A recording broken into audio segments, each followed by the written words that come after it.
One. Hey, welcome to the end of year update from Holly McKay. Holly, it's been a really interesting 2023. So much has happened, and like so much that there's like too much to talk about in the individual articles on stuff like that. So what's been your overall impression of 2023 as a year in investigative journalism? Think looking at it globally from a geopolitical standpoint, I mean, from that standpoint, you would sort of have to say it's a fairly bleak year.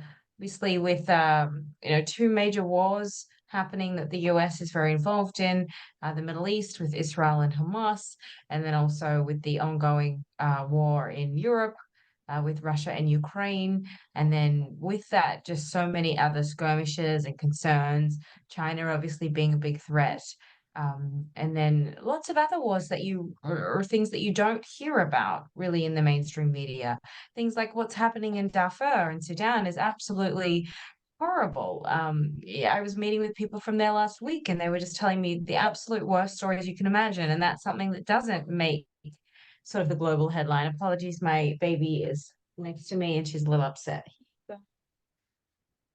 So Raven, mommy's trying to do a video.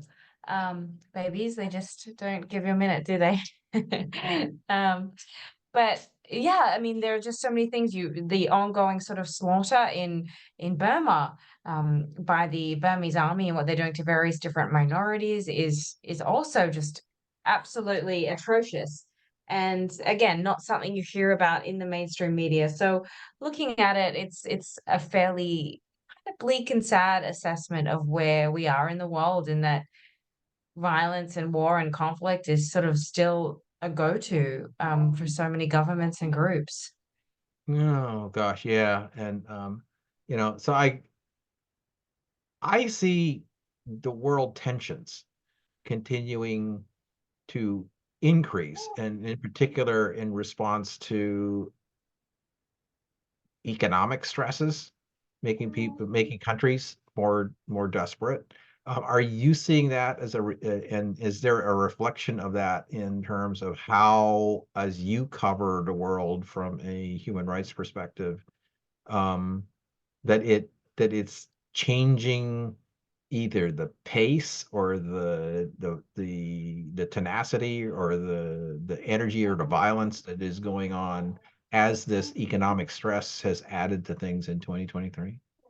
Yeah, I mean, I think economic stress is always a really big driver for groups or minorities, for desperation, and certainly looking in a post-pandemic world, with inflation really hitting skyrocketing in so many parts, including in the United States earlier this year. I really think those things definitely contribute to worsening economies and therefore more hardship for a lot of families, and hardship always brings out a lot of violence, unfortunately, and we are seeing that reflected, and it also brings with it a lot of migration. So you have refugee flows, and that also comes with its own sort of geopolitical worries and concerns.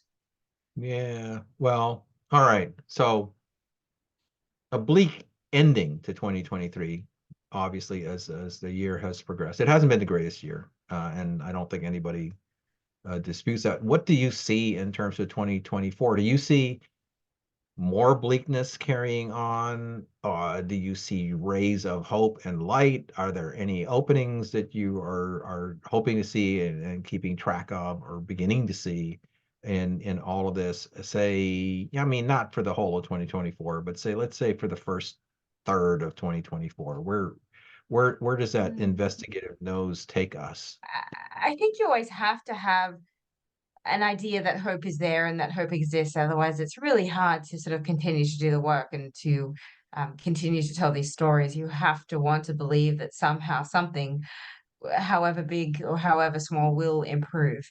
But realistically, you see that, I mean, I don't see an end to the Russia-Ukraine war anytime soon. I really, again, from Ukrainian perspective, there's a lot resting on whether they will continue to get funding from the United States next year, and it really seems that their sort of offensive is fizzling out quite a bit, and that sort of Russia is able to regain a lot of its lost troops, a lot of its lost equipment, and so that the nature of that conflict is really up in the air.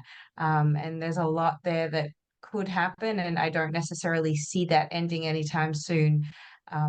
So, that is something that we'll definitely be watching.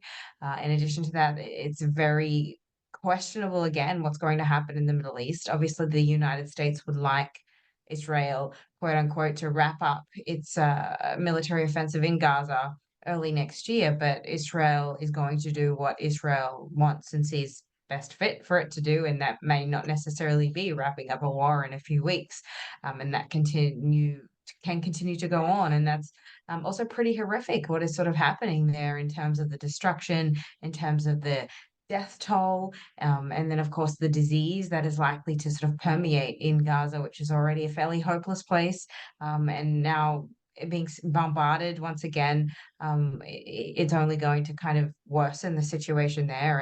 And I think also what we'll see and what we're already seeing is sort of an outgrowth of terrorism in Europe and inevitably the United States.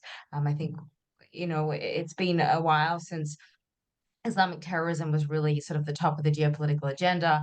It's probably been back 2015, 2016, that sort of peaked when ISIS was peaking across the Middle East.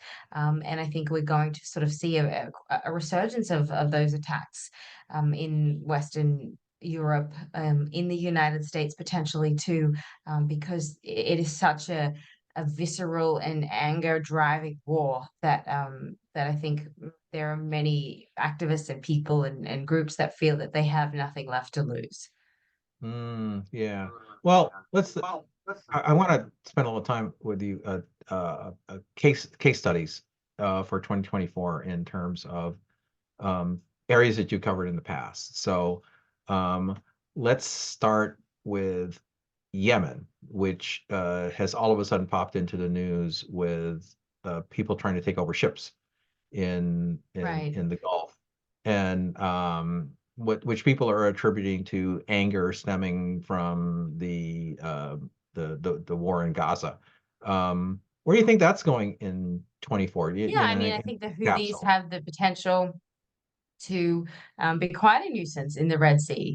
And they're already seizing ships. There's been many, many occasions where US and its allies have had to shoot down drones, had to sort of foil attacks by the Houthis, which are a rebel group. They control Sana'a in Yemen. They've done so for almost 10 years, and they are financed and backed by Iran. So essentially another Iranian proxy, but this, I believe is the Houthis' own doing in terms of wanting to assert itself in the war in the Middle East and sort of bring the US and its other parties into the conflict in a new way. And so I think the attacks in the Red Sea, which are becoming more frequent, certainly add another dimension to the war. And although the Houthis claim that they are intercepting vessels that are en route to Israel, that's really not hasn't been the case. Most of these ships, in fact, all of these ships are really they've come from a range of other countries, whether it be Bermuda to India to other places. And so, sort of the nuisance that they're causing in global shipping is also causing insurance premiums to go up, and that impacts the price of goods. And that, again, that impacts how much families all around the world have to pay for goods and services when something like this is happening. So it does matter, and it is going to, I think, only get worse as the war continues to progress. Yeah, well, so much for relief from the supply chain woes of COVID, right? So, Yeah, if it's not one thing, it's absolutely. another. Yeah. So let's go pivot to another area that I know is near and dear to your heart. What do you think the situation is going to be in 2024 for the women of Afghanistan? I mean, and sadly, it's going to be more of the same. I don't see anything drastically changing there anytime soon. I think the economic situation is incredibly difficult. I definitely don't see the Taliban changing anything in terms of giving women back any more rights. I don't think there is a huge amount of public pressure on them because countries like the United States are focused on other things now. Afghanistan sort of had its moment, and that moment has passed. And so I think the Taliban is really able to operate as it wants, with impunity. And I see that situation becoming, um, a lot more tenuous for women and for men that are living there and sort of trying to get by too. It's not an easy place to live, and it's certainly not an easy rule to be under. But again, I don't see any country sort of jumping in there or with the ability to make any huge changes. So I think that we're only going to see that kind of decline as the year goes on, and I think it'll probably be that way for many, many years to come. Yeah, another forgotten place all over again until the day comes when it's not forgotten. Um, okay, um, well, that's not the that's kind of a bleak beginning to 2024. But I mean, well, I asked the question, Having and said that, there are still many great things in the world. And it's sometimes it's hard to see them when challenging things are happening, but we have to hold on to hope that good things are out there. Everybody really, we all want the same thing. We want peace, we want stability, we want to be able to feed our family. And and I think there's a lot more that unites us than divides us. And I think that that's very easy to forget when politics is the sort of the central focus. And depending, obviously, with 2024 being an election year, um, and the United States, typically becoming so hyper focused on the internal sort of political spectacle of a presidential election year, that a lot of these places will probably even get less attention than they're getting now. So that is also a downside to it too, and that's where I hope. Um, Media writers, other people, artists can kind of, bring a little bit of awareness and attention and remind people of what is happening. And I know it's really hard because, myself included, we can very much feel hopeless in the sense that there's not a lot that we can do. But I think really awareness is the first key of having an awareness, and then sort of being able to use initiatives to help those that are on the ground that are really doing the work. And supporting local populations and supporting local populations to do the work, as opposed to sort of these large umbrella NGOs and groups that sort of come in, that have really sort of high operating costs. I think the more that we can really support locals on the ground, the more effective we can be in helping these communities. And we can't make the problems go away, but certainly awareness is the first step. To be blind to a lot of the things, while blissful and while necessary sometimes in life, we can't take on all the things that are happening in the world. But I think that finding the causes that really resonate with us and doing what we can is kind of what we're all here for. yeah, well, I mean, so let's make a plug for this your Substack at this point, because you cover this kind of stuff when a lot of the rest of the media, kind of turns its attention to the popular story of the day. Um, I'm expecting that there will be more of the same, of that kind of focus, for people that still want to see what's going on in the rest of the world, even as America descends into its natural myopic state for a presidential election. And any areas of emphasis in particular that you think the Substack is going to go in come 2024? Yeah, it's always hard to know. It really depends what happens. Often it's things that catch my eye, investigative things. Obviously being a mom now to a baby, a little bit it's a bit more challenging to sort of get up and go and travel. I certainly intend to um just resume my sort of travels once my breastfeeding journey is sort of closing out, which is still sort of a few months away. But I hope to continue the travels then, and then also be able to really work on things that impact Americans and things that are happening right here at home. I think that is sort of equally as important as well.